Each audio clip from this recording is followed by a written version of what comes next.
What's going on, y'all? Welcome to another video. I know I've been gone for the last couple of days, but I'm about to start posting every single day and a lot more consistent. So in this video, what I wanted to talk about is family and friends. And a lot of people are probably thinking, family and friends, I mean, this doesn't really have anything to do with crypto, but yeah, it actually does. I say all that to say, a lot of times when you share your ideas with family and friends, they don't often understand. Especially when you talk about crypto and blockchain, these aren't things that they inherently know, because most people don't even know how money works. And to understand this technology a little bit better and to understand what this technology can do and how much money it can actually generate for you and your family passively, you kind of need to know about money and know how money works. So, you know, when you try to orange pill your family, or they call that orange pill for Bitcoin, or if you're trying to tell your family about XRP or XLM or any other crypto and they're not understanding, I urge you to please do not take that to offense. I once found myself in a spot where I tried to tell every single person I met, family, friend, or even just a stranger at that. And a lot of the times the strangers listen a little bit more than your family and friends. But I found myself in a spot where every family and friend that I told about this, really, it just went through one ear and out the other. And it kind of made me mad. And actually, I don't want to say everybody, because I had about 2 or 3 people actually listen to my info, and they're up in their portfolio right now. But everybody's not going to be like that. So when you're explaining this stuff to your family and friends and you notice that none of them are listening or only one of them are listening, then I would just pay attention to the 1 or 2 that actually do pay attention. And if they do choose to put their money in there, that's like an extra plus, right? Because now not only did they listen to you, they were able to put their money in at a low price and actually profit from that and gain insight on what owning these assets can actually do, especially during the devaluation of the dollar, which is happening now.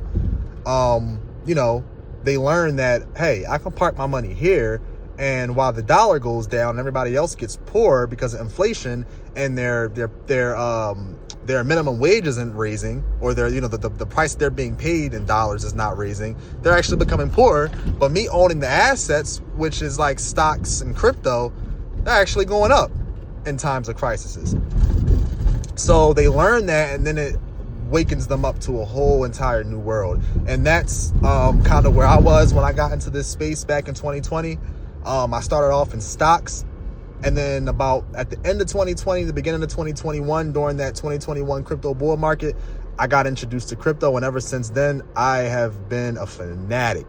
You can ask anybody I know. I'm telling every single person who has a freaking ear about this shit, you know. And it's a little discouraging when certain people don't listen, but I've learned not to really take it to heart, because like I said before in the video, most people don't understand money.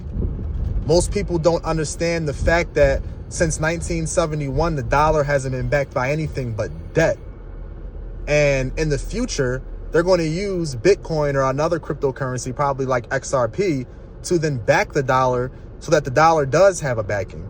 And what you guys need to realize is they can keep printing dollars. It doesn't have a cap. They can print as many dollars as they want. And I'm talking about America. We can print as many dollars as we want. But Bitcoin and other digital assets, they're finite, meaning there's a cap. There'll only ever be a certain amount of that coin ever in existence. And when that coin gets bought up and bought up and bought up, the supply drops and the price rises. So if you're able to listen to these people who are actually telling you to get into these assets and you get in at a low price, I mean, you're literally setting yourself up for financial freedom.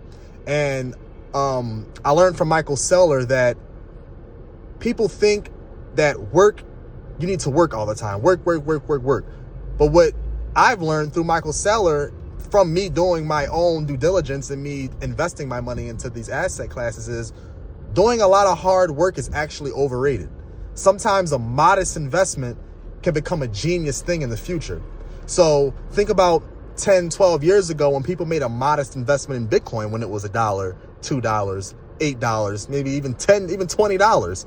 That's a modest investment, right? To get one Bitcoin at $20 or to get two Bitcoin at $40, or if it's at $1, you can get 10 Bitcoin at $1. That's a modest investment. But that same $10 or $20 today, 20 Bitcoin will be about, what is it, 100 grand? That's about $2 million just off of that same $20. So we had to kind of think about money differently. We're not taught money. Of course, we can choose to learn money when we go to college and we learn finance and things like that. But at its base, when we're in school, we're not taught money. And that's by design. The rich do not want us to know about money. The rich don't even want us to know about this asset class. It just so happens that now we have the internet. So now we have the power to actually go on these websites, look at Bloomberg. We can look at the BIS. We can look at these different things and actually understand what the rich are doing, what they're moving their money into. And they're not being quiet about it. Actually, they're being quite loud about it. Especially Larry Fink of BlackRock. He's telling you Bitcoin is the future. He's hearing from sovereign wealth funds in different countries that they want to allocate 2%. And 2% of billions or trillions of dollars is a lot of money that they want to allocate, these assets. So you have to follow the money. Sometimes you won't understand every single thing that you're reading or every single thing that you're looking at. But if you can use the internet to your advantage, we all have a smartphone, especially in America. If you can use the internet to your advantage, you can get information that's readily accessible to everyone else on the planet, but they rather go on YouTube and watch cats falling from the freaking ceiling or just some silly stuff, rather than taking the time out to watch some of the things that, maybe a little boring, but it can give you a lot of insight on what's going on, and it can radically transform your family's life if you actually implement the things that are being taught to you. So use the internet to your advantage.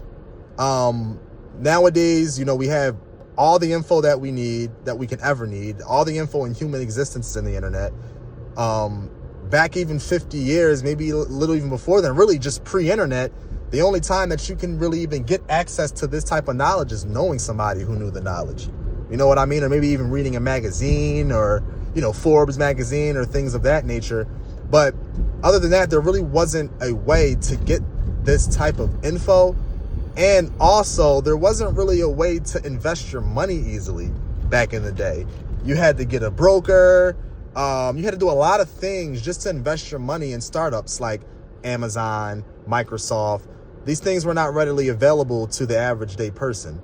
But now, since we have Coinbase, we have Robinhood, we have Fidelity, we now have access to things that back then people used to, create generational wealth. And we have access to that.